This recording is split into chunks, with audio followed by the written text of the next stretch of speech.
बबनराव पाचपुते यांना बऱ्याचशा निवडणुकांमध्ये तुम्ही त्यांच्या सोबत राहिले, त्यांना साथ दिली आहे.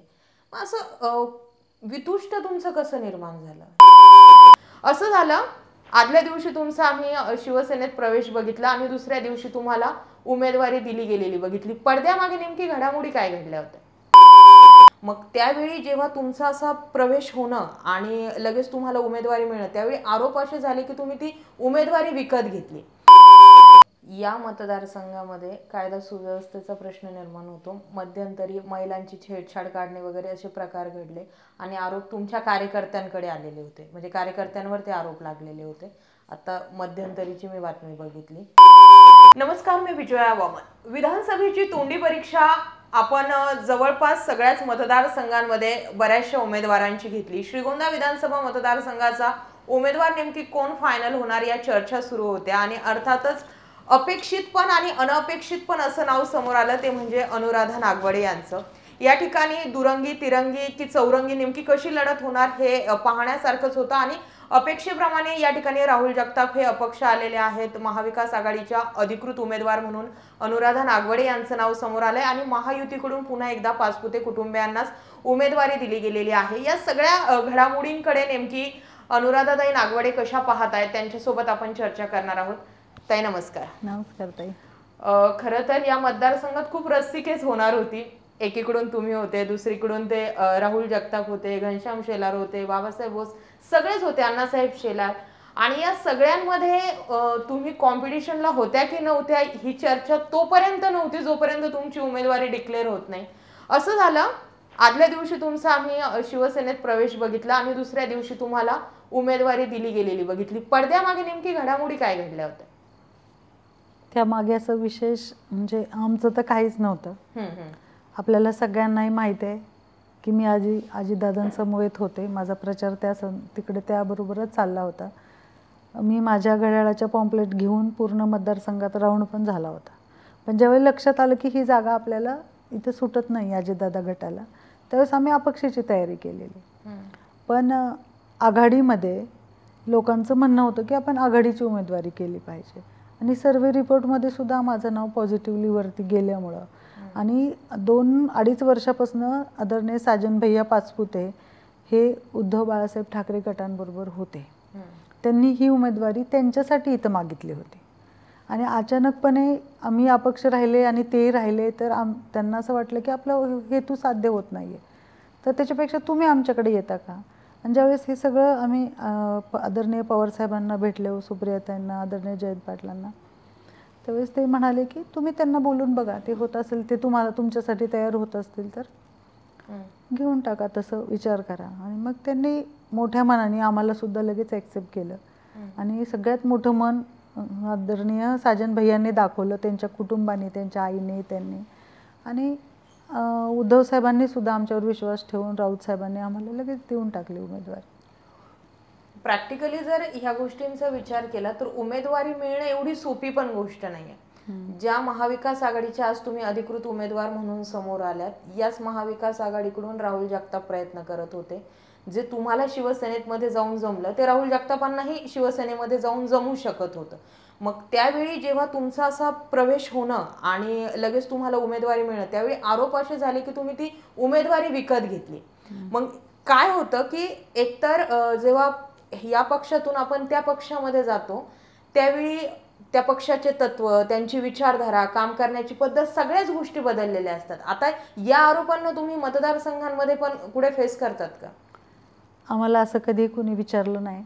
आम्ही मूळ काँग्रेसी आहेत, त्याच्यामुळं आमचे विचार हे राष्ट्रवादी काँग्रेस आणि राष्ट्रवादी आणि काँग्रेस याच्याशीच निगडीत होते. आम्ही पुरोगामी विचाराच्या महाराष्ट्रात राहतो. माझे सासरे आदरणीय शिवाजी बापू नागवडे, आम्ही आतापर्यंत, मी स्वतःसुद्धा कधी काँग्रेस पक्ष बदलला नव्हता. आम्ही गेलो कुठं होतो? अजितदादांकडं, ते पण पवारसाहेबांचेच घटक असणारे होते. त्यामुळं असं काय खूप वैचारिक मतभेद किंवा वैचारिकाचं खूपच काय असं वेगळं होतं असं काय नव्हतं. बरं. त्यामुळं त्या गोष्टीचं मला कुठं फेस करावं नाही लागलं. आम्हाला तुमच्या कुटुंबाविषयी जितकं माहिती आहे, तुम्ही बाळासाहेब थोरातांचे समर्थक म्हणून जास्त ओळखले जातात. आणि त्यामुळेच मी म्हटलं की कुठेतरी असं होतं की एकतर तुम्ही पवारांकडे जाताल पुन्हा, किंवा मग काँग्रेसमध्ये जाताल. पण ठीक आहे, तुम्ही शिवसेनेकडे आले. हे सगळं करत असताना अजित पवारांसोबतही तुमचे घनिष्ठ संबंध राहिलेले होते. बराच काळ तुमचा त्यांच्यासोबत गेला. मग अजित पवारांना सोडल्यानंतरच्या भावना काय होत्या? त्यांनी तुम्हाला थांबवण्याचा प्रयत्न केला नाही का? मनधरणीचा प्रयत्न केला नाही का? हे बघा, आमचं पहिल्यांदा थोरात साहेबांशी चांगलं होतं आणि आज हे सगळे घटक पक्षामध्ये आहेत. आदरणीय थोरात साहेब आहेत, आदरणीय पवार साहेब आहेत, आदरणीय उद्धव साहेब आहेत. त्याच्यामुळं त्या सगळ्यांचे आमचे संबंध चांगले होते, आज पण आहेत, उद्या पण राहतीलच. त्यामुळं त्या गोष्टीचं हे नाही. आणि अजितदादांकडं आम्ही जानेवारी फेब्रुवारीमध्ये गेलो आणि हे घडलं कधी? ऑक्टोबर नोव्हेंबरमध्ये. त्यामुळे असं काय खूप वर्षानुवर्ष आम्ही त्यांच्याबरोबर होतो असं नाही. पण एक गोष्ट मात्र आहे, ज्यावेळेस आम्ही थोरात साहेबांना सांगून राष्ट्रवादीत गेलो होतो आणि आत्तासुद्धा आम्ही आदरणीय अजितदादांना बोलूनच शिवसेनेमध्ये गेलो. आणि त्यांनाही माहीत होतं. आम्ही जाहीरपणे अजितदादांच्या सभेत आदरणीय राजेंद्रदादा नागोडे यांनी सांगितलं होतं की दादा, आम्ही उमेदवारी करणारच आहोत. तुम्ही दिली तर पक्षाची, नसेल तर आम्ही अपक्ष लढणार आहेत, पण आम्ही उमेदवारी करणार आहेत, आम्ही यावेळी थांबणार नाही. मग ही जागा त्यांच्याकडे सुटतच नसल्यावरती ते तरी कशाला आम्हाला आग्रह करतील? ठीक आहे, म्हणजे हे आधीच ठरलं होतं ना. बरोबर. त्यामुळं असं काय त्यांनी आग्रह वगैरे आम्ही सांगून आलो. पण सरळ सरळ जर विचार केला तर जर एकाच एक लढत झाली तर ती सोपी जाते. आता जर आपण बघितलं, महाविकास आघाडी असो नाही तर महायुती असो, प्रत्येक जण बंडखोरी थांबवण्याच्या मागे, का तर किमान आपला उमेदवार निवडून यावा. या श्रीगोंदा विधानसभा मतदारसंघांमध्ये कारखान्यांचं राजकारण खूप चालतं. राहुल जगताप आज जे अपक्ष आले ते 2019ला त्यांनी उमेदवारीही केली नव्हती. कारण काय? तर कारखाना अडचणीत होता. कारखाना तेव्हाही अडचणीत होता, कारखाना आजही अडचणीत आहे. मग ह्या दोन्ही गोष्टी समोर असताना सुद्धा राहुल जगताप अपक्ष आले. तुमच्याकडून त्यांच्या मनधरणीचा प्रयत्न झाला नाही का? एकत्र येऊयात, लढूयात आणि किमान मग आपली सीट विनिंग मध्ये येईल. कारण दुरंगी लढत असली तर ती सोपी जाते. ही तिरंगी आणि सगळी क्रॉस लढाई झाली. याकडे कसं पाहता? सगळ्यात पहिलं तर आता मतदार खूप सुज्ञ आहेत. या श्रीगोंदा तालुक्याने ज्यावेळेस नागोडे परिवार विधानसभेला उभं राहिला, माझे सासरे आदरणीय शिवाजी बापू नागोडे, त्यावेळेस तिसरा उमेदवार आल्यानंतर कुणाला फटका बसतो हे त्यांना माहीत आहे. त्यामुळं आता लोकच आम्हाला सांगतात की आम्ही आता असं काही करणार नाही. आणि दुसरी गोष्ट की ते का उभे राहिले नाहीत, आत्ताच का राहिले, तुमच्याकडनं त्यांना थांबवण्याचा प्रयत्न झाला नाही का असं. तर मीच काय तर वरिष्ठ पातळीवरच्या सुद्धा सगळ्या नेत्यांनी विचारून बघितलं, सांगून बघितलं. त्यांना कुणीतरी गॉडफादर भेटल्यामुळे ते थांबले नाहीत.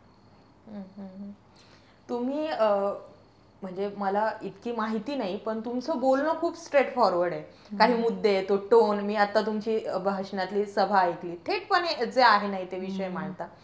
या मतदारसंघातल्या राजकारणाकडे तुम्ही कसं बघता? इथे सत्ता पालटही झाला, इथे काय असं नाही की पाचपुते म्हणजे परमनंट पाचपुतेच राहिलेत, किंवा इथे आलट पालट ह्या गोष्टी घडलेल्या आहेत.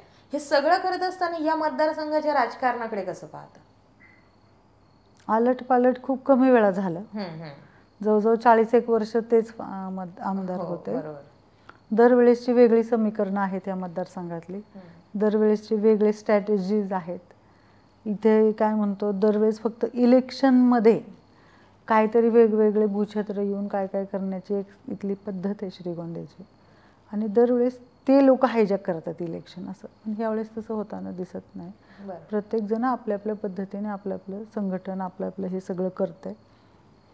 नागोडे परिवाराचा आणि ह्या मतदारसंघाचा म्हणजे आदरणीय शिवाजी बापू नागोडेंनी 60 वर्ष ह्या मतदारसंघात घातले. जेवढी विधायक कामं आहेत ती सगळी नागोडेंनीच केलीत. आपलं घोडकुकडीचं पाणी असेल, कॅनेलचं काम असेल, मतदारसंघात आपल्या नागोडे सहकारी साखर कारखाना 60 वर्ष झालं. सर्वसाधारण सभा 60वी झाली आपली परवा. ही 60वी सभा होत असताना 60 वर्ष कारखाना नीट चालवणं असेल, शिक्षण संस्था चालवणं असेल, त्या माध्यमातून गोरगरिबांची मुलं शिकवणं, तिथं नोकरीला गोरगरिबांची मुलं लागणं, म्हणजे संबंध सगळा नागोड्यांचा तालुक्यात जेवढा मोठ्या प्रमाणात आहे तेवढा दुसऱ्या कोणत्याही कुटुंबाचा नाही.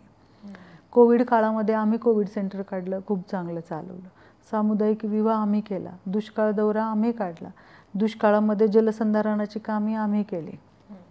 परत तुम्हाला सांगते, पूर आला आम्ही, पाहणी पण करायला, मदत मिळवून द्यायला. बाहेरच्या राज्यात कोल्हापूरला वगैरे सांगली तिकडं पूर आला, तिकडे पण आम्ही मदत पाठवली. स्वातंत्र्य सैनिकांच्या वीर पत्नी, वीर मातांना आम्ही सन्मान देऊन आपल्या 23 हायस्कूल, सगळ्या स्कूल कॉलेजमध्ये त्यांच्या हाताने झेंडावंदन करणं, म्हणजे समाजाला लागतात त्या सगळ्या गोष्टी नागोडे परिवार करत असेल. तर विधानसभा आम्हाला असं खूप अवघड जाणं नव्हतं. आम्ही ती 2 वेळा केली नव्हती आणि ती आज आम्ही करतोय. मग आम्ही सगळ्या समाजाच्या सगळ्या गोष्टीमध्ये, सुखदुःखामध्ये किंवा जे समाजाला पाहिजे ते सगळं करत असेल तर आम्हाला नाही वाटत की असं काही अडचणीचं असेल. जो आरोप राहुल जगतापांवर होतो किंवा जे त्यांच्या चर्चेला कारण मिळतं की तुम्ही 2019ला का लढले नाही, सेम केस तुम्हाला लागू होते की तुम्ही तरी 2 वेळेस का थांबले? तुम्ही त्याही वेळी तयारी करायला हवी होती किंवा तयारी करत असाल, जे काही तुमची समीकरणं असतील ती त्यावेळी मैदानात का नाही आला? मॅडम, माझं नाव 2009ला आलं होतं, 2014ला आलं, 19ला आलं, आता 24ला. आणि मी काही उठून डायरेक्ट विधानसभेला उभी राहिले असं नाही आहे. मी आमच्या गावची सोसायटी लढली होती, म्हणजे त्याच्यातून सहकारातून माझं राजकारणात पदार्पण होतं. मग पंचायत समिती, मग जिल्हा परिषद, राज्यात 2 नंबरच्या मताने मी जिल्हा परिषदला आले. महिला बालकल्याण सभापती म्हणून मी तिथं काम केलं. संघटनेत काम करत असताना काँग्रेसची प्रदेश जनरल सेक्रेटरी म्हणून, जिल्ह्याचे अध्यक्ष म्हणून, म्हणजे मला स्थानिक स्वराज्य संस्थेतलं कामकाज, सहकारातलं कामकाज, संघटनेतलं, लोकांचे प्रश्न, सर्वसामान्य कुटुंबात काय अडचणी असतात, प्रशासकीय लोकांचं कामकाज किंवा त्यांना मदत मिळवून देणं लोकांना, हे मी रोज करत होते. त्यामुळं माझं नाव काय आत्ता आलं नव्हतं. आणि 2014ला अशी गोष्ट झाली की आपले स्थानिक आमदार गेले भाजपमध्ये. ते पवारसाहेबांकडे एवढे दिवस असताना पवारसाहेबांना पांडुरंग म्हणायचे, माझं दैवत म्हणायचे, आणि त्यांना सोडून गेले. पवारसाहेबांना त्यांना कुठल्याही परिस्थिती थांबवायचं होतं. त्यावेळेस मतदारसंघातल्या सगळ्या माणसांची पवारसाहेबांनी मोठ बांधली होती. मग आत्ताच्यासारखी जर परिस्थिती त्यावेळेस झाली असती, एखादा अपक्ष राहिला असता तर परत त्यांना चान्स मिळू शकत होता. म्हणून पवारसाहेबांनी सगळ्यांना थांबवलं, त्यात मला पण थांबवलं. माझ्या सासरे आदरणीय शिवाजी बापू नागोडेंनी त्यांना शब्द दिला की नाही साहेब, आम्ही तुमच्यासोबत, म्हणजे सगळ्यांना एकत्र बसवल्यानंतर. आणि मग सोबत थांबल्यामुळं आघाडी तुटली. नंतर शेवटच्या क्षणाला परत आम्हाला काँग्रेसने प्रेशर केले की आता तुम्ही उभं राहा, आता कुठं आघाडी राहिली राष्ट्रवादी काँग्रेसची एकत्र. पण आम्ही शब्द दिल्यामुळं आम्ही थांबलो. म्हणजे साहेबांना शब्द दिला होता आदरणीय बापूंनी की आम्ही, तुम्ही म्हणताय तर आपण सगळे एकत्र थांबून एकदा हे करू. मग त्यानंतर बापूंला साखर संघाचं अध्यक्ष पण पवारसाहेबांनी केलं होतं आणि बऱ्याच सगळ्यांना काय काय पदं देऊन हे इलेक्शन आपण त्यावेळेस काढलं होतं. मग त्यावेळेस मी थांबले. 19ला आम्ही तयारी केली होती, पण आम्ही आता ही जागा ऑटोमॅटिकली राष्ट्रवादी काँग्रेस आणि भाजपकडे होती. पण इथं त्यांचे रनिंग आमदारच होते, रुलिंग आमदार त्यांचे होते. तर त्याच्यामुळं ते त्यांनाच गृहीत धरत होते. आम्ही त्यांना विचारलं तरी ही जागा काय काँग्रेसला सुटणारही नव्हती आणि ते आम्हाला द्यायला तयारही नव्हते.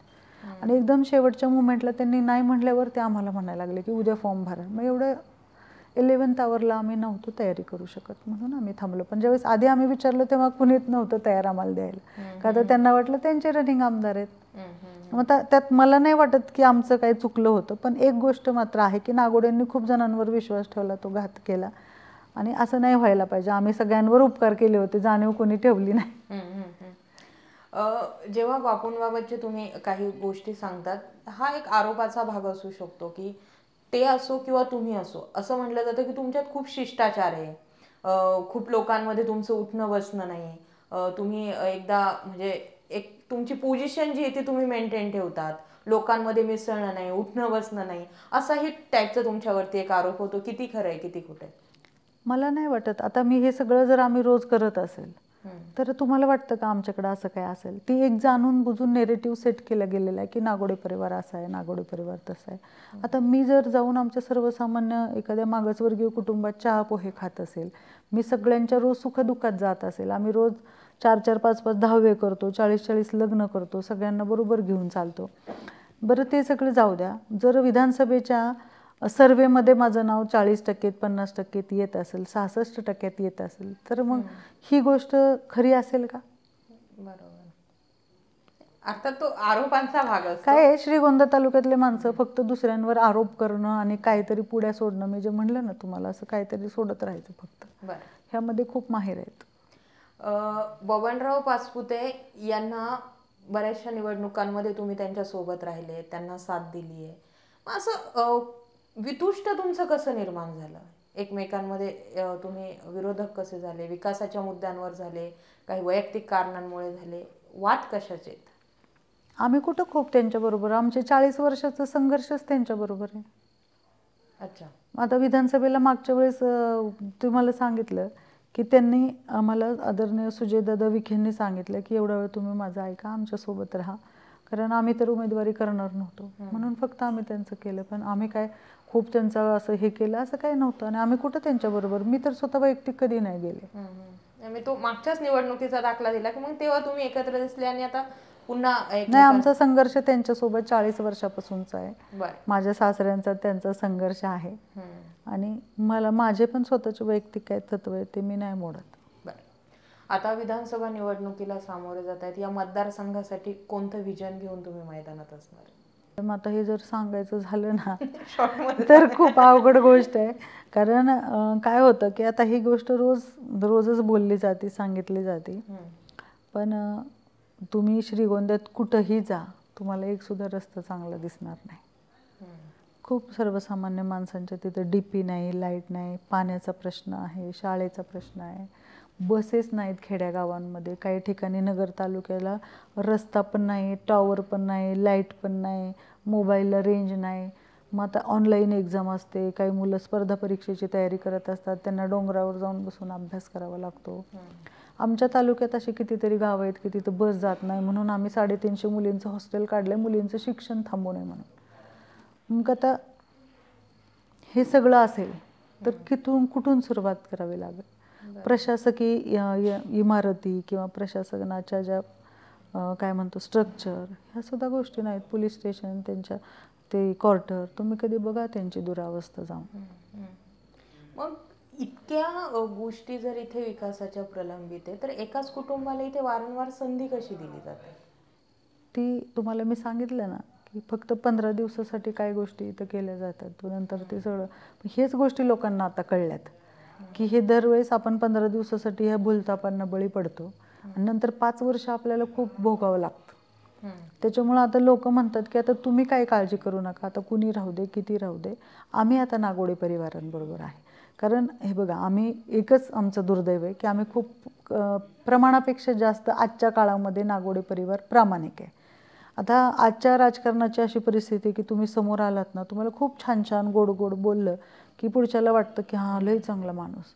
पण माझे सासरे आदरणीय बापू आणि माझे मिस्टर, माझे दीर हे खूप स्ट्रेट फॉरवर्ड माणसं आहेत. म्हणजे आता समजा तुमचं काम आहे, तुम्ही माझ्याकडे आलाय, माझ्याच्यानी जर होत असेल तरच ते हो म्हणतील, नाहीतर म्हणतील ते होत नाही, तुम्ही बघा कसं करायचं, पण माझ्याकडनं शक्य नाही. का तर जर होतच नसेल आपल्याकडनं तर मी तुम्हाला, मग बाकीचे काय म्हणा, हो का बरं उद्या ये बघू आपण, परवा ये, मग मुंबईत ये, मग पुण्यात ये, त्याच्यात जो वेळ जातो. पण त्यावेळेस पुरतं तुम्हाला बरं वाटतं, म्हणजे त्यांनी आम्हाला एंटरटेन केलं. पण ज्यावेळेस होत नाही त्याच्या नंतर कळतं तुम्हाला की हे फक्त काय म्हणतो गुळानी मारा होता.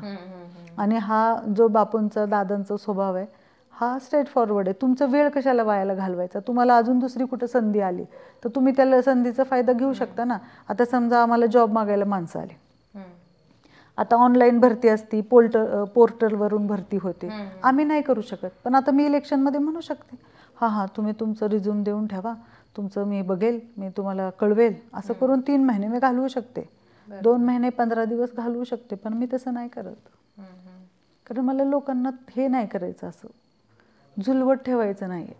तुम्ही काय असेल तर तुमचं बघा.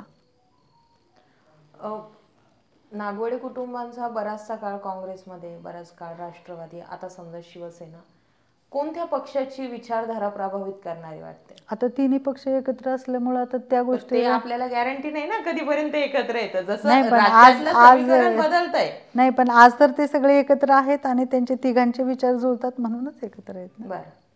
आता आता नेमकं पाचपुते फॅमिली सोबत तुमचं टोकाचं वय राहिलंय की भाजप ह्या पक्षाच्याच विचारधारेशी वैर आहे नेमकं?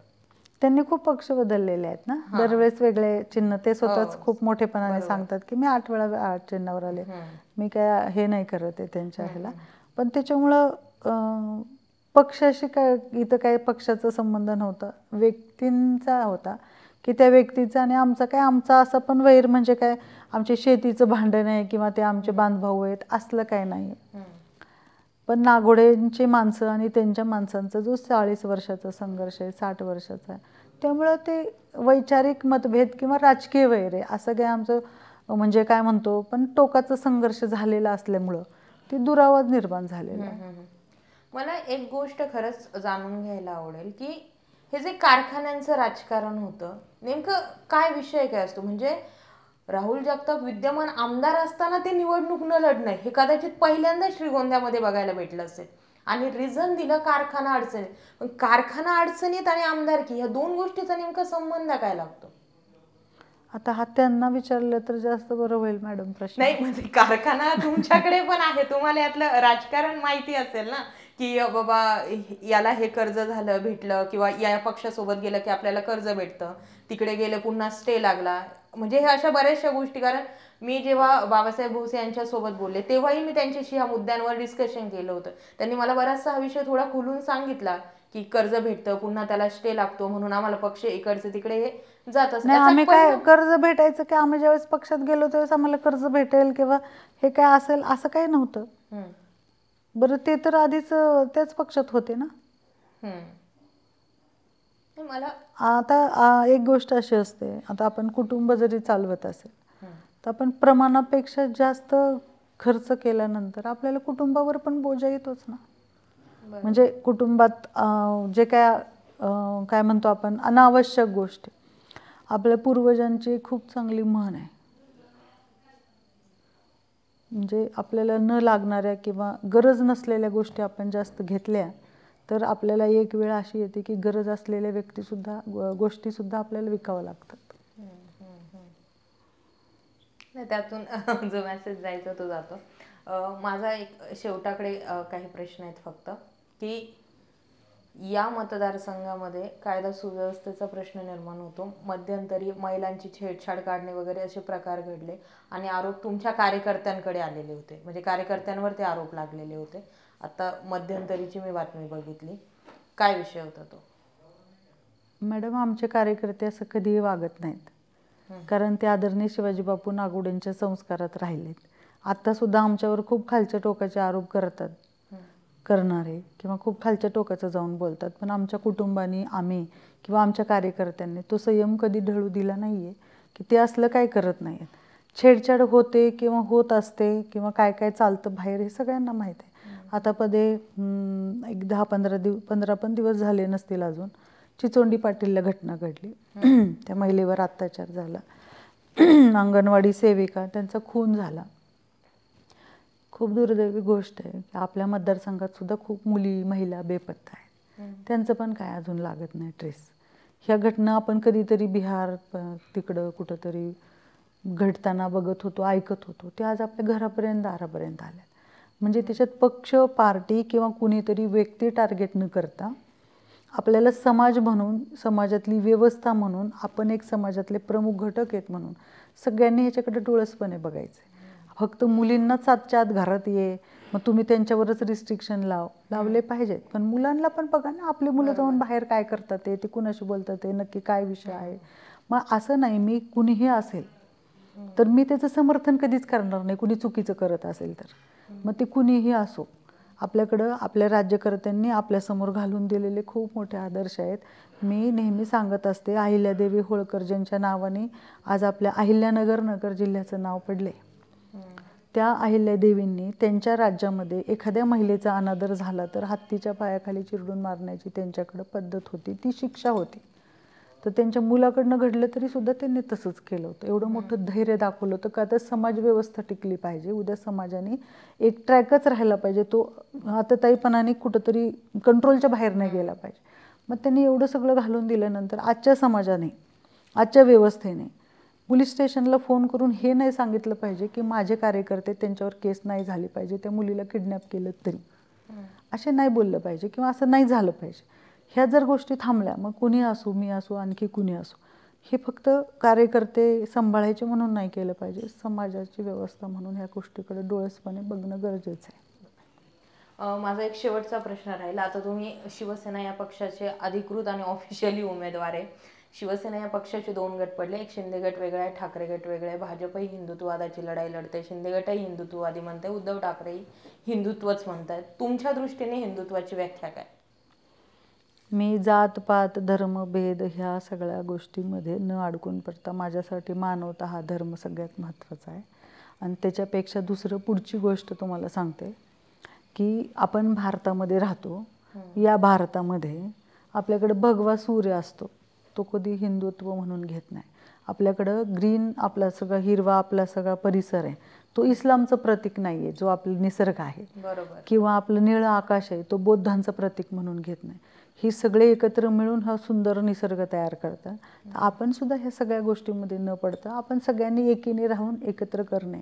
त्याच्यामुळं मला असं वाटतं की आपण पुरोगामी विचारात राहत असताना हे सगळे माणसं जे मोठी होती त्यांनी आपल्याला एक दिशा किंवा एक आदर्शवत राज्यकर्ते होऊन जाऊन एक त्यांनी आपल्याला एक मार्ग दाखवलेला आहे, एक मोठ्या उंचीवर महाराष्ट्राला नेऊन ठेवलेलं आहे.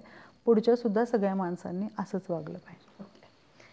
तर आज आपण महाविकास आघाडीच्या अधिकृत उमेदवार अनुराधाताई नागवडे यांच्यासोबत बातचीत केली आहे. मतदारसंघाचं व्हिजन, इथले इंटरनल राजकारण, पॉलिटिक्स, त्यांचं पॉलिटिकल करिअर, या सगळ्या गोष्टी समजून घेतलेल्या आहेत. तुम्ही आम्हाला वेळ दिलात, तुमच्यासोबत बोलूनही छान वाटलं. एक जर शेवटचा मेसेज तुमच्या मतदारांना काही द्यायचं असेल तर तुम्ही देऊ शकता. मी माझ्या सगळ्या मतदार बंधूंना, भगिनींना, माझ्या तरुणांना, महिलांना एकच विनंती करेल की मी आता जसं सांगितलं की आपल्या जिल्ह्याचं नाव अहिल्यानगर आहे. म्हणजे राजमाता जिजाऊ असतील, अहिल्यादेवी होळकर असतील, यांनी सगळ्यांनी खूप चांगलं राज्यकर्त्या म्हणून, महिला म्हणून काम केलं. आता आपल्याकडं राजकारणात सुद्धा महिला प्रत्येक पदावर होत्या. राष्ट्रपती, पंतप्रधान, मुख्यमंत्री, आमदार, खासदार सगळ्या महिलांनी खूप चांगलं काम करून दाखवलेलं आहे. मग श्रीगोंदा तालुक्यात एक महिला उमेदवार म्हणून मी असताना माझ्या सगळ्या भगिनी असतील, बंधू असतील, माझे तरुण असतील, सगळे वयोवृद्ध ज्येष्ठ असतील, तर आत्तापर्यंत सगळे आमदार हे जेंट्स होते. आता एक महिला आमदार म्हणून आपल्यासमोर उभं राहत असताना हे सगळे तर आहेत, त्यांचा आशीर्वाद त्यांचा पाठीशी आहेच आहे.